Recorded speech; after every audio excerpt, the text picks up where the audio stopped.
Welcome to episode 8 of Grow For It. This is a podcast for small business owners, operators, and professionals. I'm Jim, and my goal is to work in the space between your ears, on your mindset, to keep you focused on the activities that will move you closer to your vision. Today's episode focuses on the importance of taking time to work on your business instead of in your business. Before we get going, let's review where we've been. In episode 7, we discussed cultivating your brand and tips to begin influencing how the market receives and perceives your brand. Today, our discussion will cover important activities a small business owner must do to be successful over the long term. If you're ready, let's grow for it. I'm going to be very transparent in today's discussion. Like most of you, I'm a small business owner. An extremely common challenge for most of us is carving out enough time in the day to handle everything we need to accomplish. This may include working on current client commitments, developing relationships for new business opportunities, managing vendors and the tasks we've assigned to them, paying bills and handling internal administrative issues, resolving computer or system-related fire drills when they happen, because these nightmares are always pre-scheduled, allocating family time and social activities so you have a reason to avoid working 20 hours a day, and then there's that often neglected topic of marketing for your business. All of us battle these challenges each day. It's part of this adventure we call entrepreneurship. We're all trying to do more with less.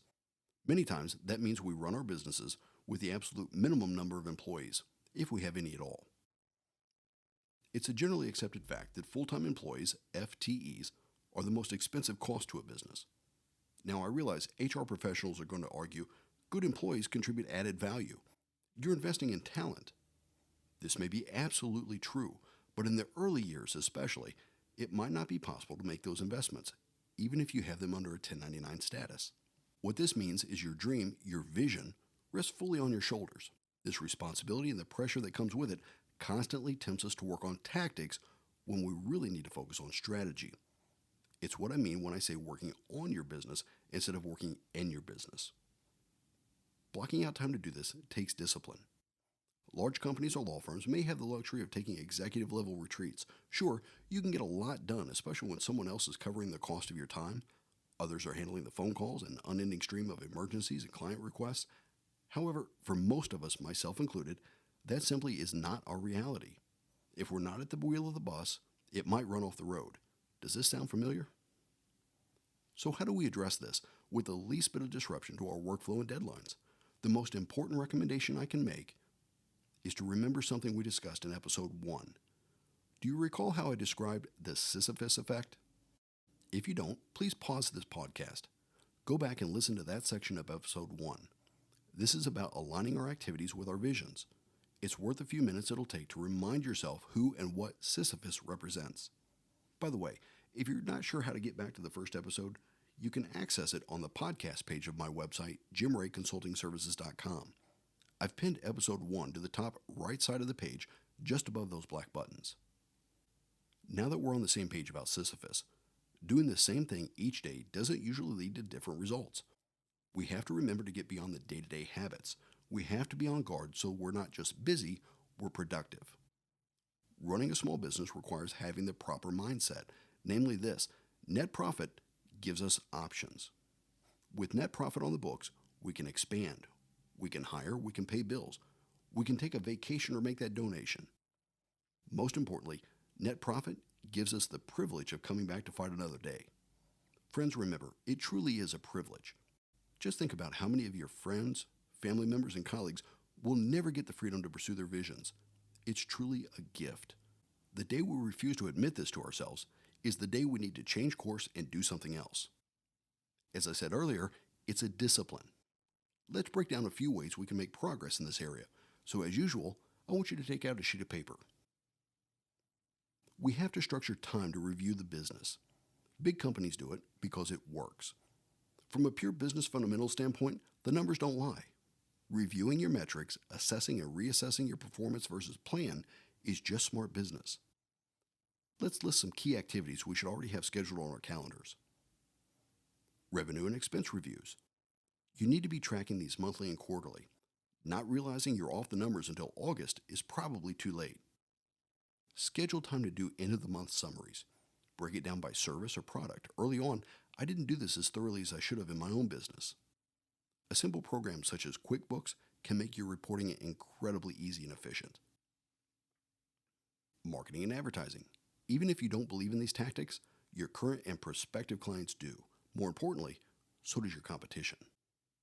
I heard a great statement in a recent Gary Vaynerchuk podcast. He said, "Do you know how scary it is to me that some of you haven't done this because of your personal opinion about Facebook? To run your business with your personal romance of how things should be versus how they are is literally the great vulnerability of business."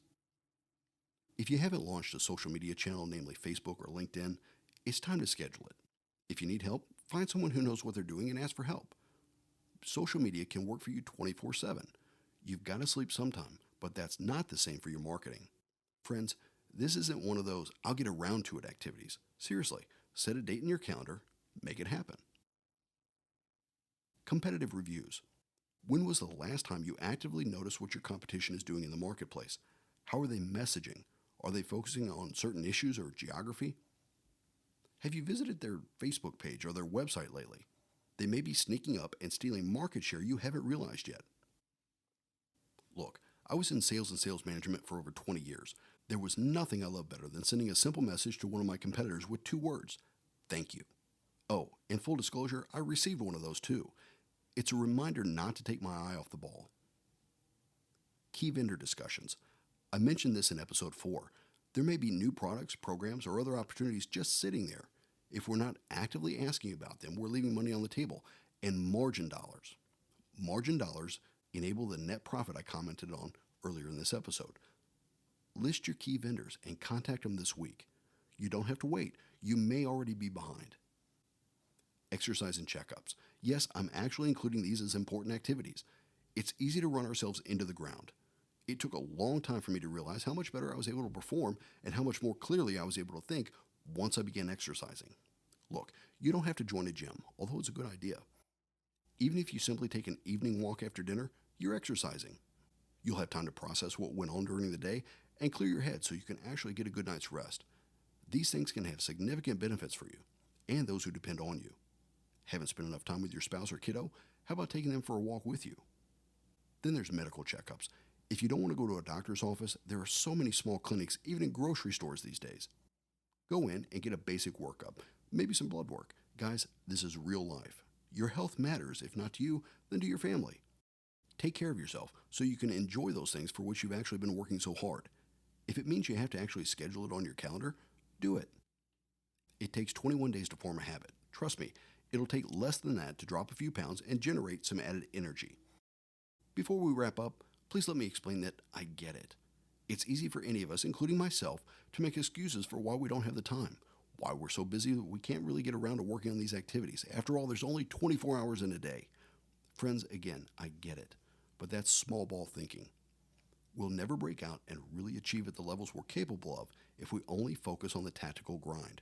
We've got to structure time for higher level thinking and planning. The longer we put it off, the further the distance between what we're actually achieving and what we could have achieved. Don't cheat your potential. Well, that does it for now. As always, I want to thank you for deciding to spend a few minutes of your time with me.